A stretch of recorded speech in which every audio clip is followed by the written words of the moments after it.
I just want to talk about two things tonight. Turtles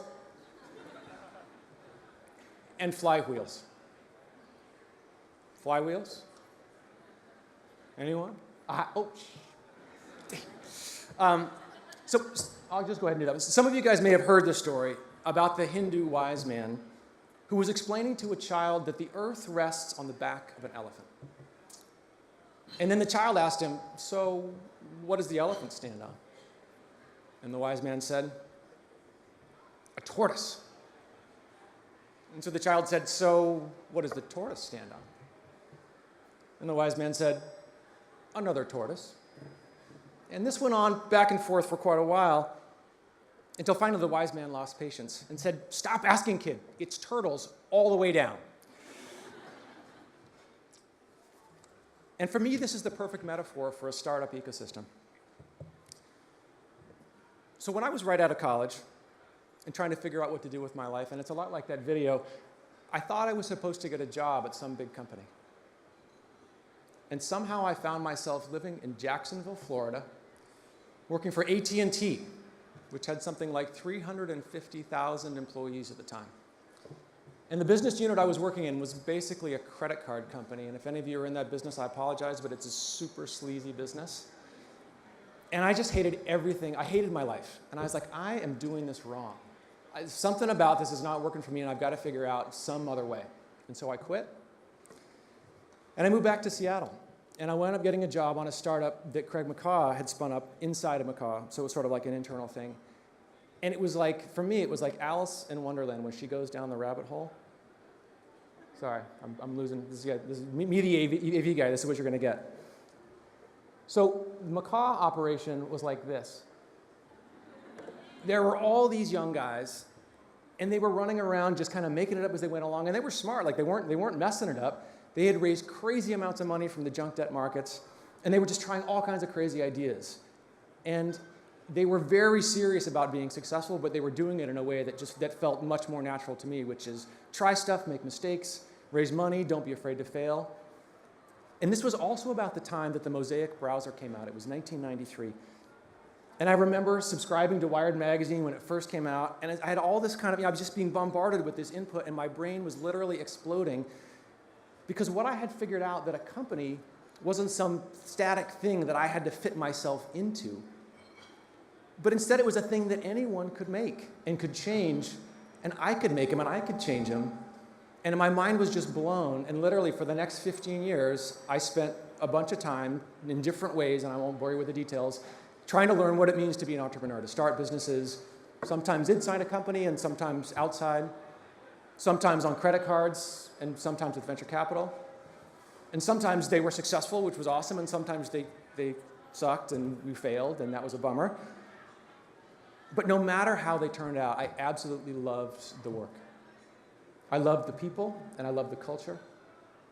And I knew I was wrecked forever as an employee and would never be able to do anything else but work in the startup community. And then about 5 years ago, my business partner, Andy Sack, I think he's here tonight. Andy, if you're out there. We figured out that instead of doing one startup at a time, we could actually create a startup that built startups. I'm behind again. I'll just go skip ahead. And so we created Founders Co-op to do exactly that. And we didn't really know what we were doing, but we kind of, like entrepreneurs, we got into it and we made a bunch of mistakes. And along the way, we helped people start 40 companies, over 40 companies in the region. And with our little fund, those companies have gone on to raise more than $140 million in follow-on capital. So our ability, again, this, as two guys with a little pool of money, and thank you to everyone in the room who wrote us checks, because I know you're out there, and we appreciate it. We wouldn't be here without you. We were able to make a significant impact on the ecosystem with just those two guys, and it was incredibly satisfying. But then along the way, I also realized that it's hard to be a successful startup investor if you don't operate in an ecosystem that, without our doing anything, is always attracting new talent and kind of making things happen. And so I've gotten engaged in, around the edges of my Founders Co-op work, and what does it mean to be a participant in an ecosystem, and how do you help make that grow? And it's been incredibly fun, and it's led me to all kinds of places that I never expected to go, like City Hall. And in fact, if you guys saw the announcement today about the City of Seattle Startup Seattle program, That's just one example of sort of what you can do when a lot of people who aren't making any money on it and it's not their day job pull together to make something happen in the city. And I'm very proud to have played a small part in that outcome. So you guys see where this is going, right? Are you still with me? The startup community is just like that story about the elephant. It's turtles all the way down. Whether you're just making your first leap from a big company to a startup job, or you're starting your first company as a founder, or maybe you're a serial entrepreneur and now you're actually mentoring other people and writing checks, small angel checks, or maybe you're Jeff Bezos, whose little startup is now reinventing whole chunks of the global economy, or you're Bill Gates, whose startup was so successful that he took a lot of what he learned and a lot of the money he made and is now trying to reinvent the whole world. If you're here tonight, you're part of an extended community of people who weren't content to take the world as they found it, but who stepped outside the system to try their hand at making it better, or just different, more interesting, or more fun. The startup community, and that means everyone in this room, is the most welcoming and positive community I have ever been a part of. Thank you. And once you're in it, even as your role changes over a time, and it will, you just keep finding new ways to do the work that matters to you and to make the change that you want to see in the world. And we're all so busy most of the time. This is not easy work. And so we're heads down doing our own projects, and we don't think about how our work relates to the work of others in the community. Which brings me to my second topic, flywheels. So a flywheel is a store of energy. The more energy you put into it, the more power it has.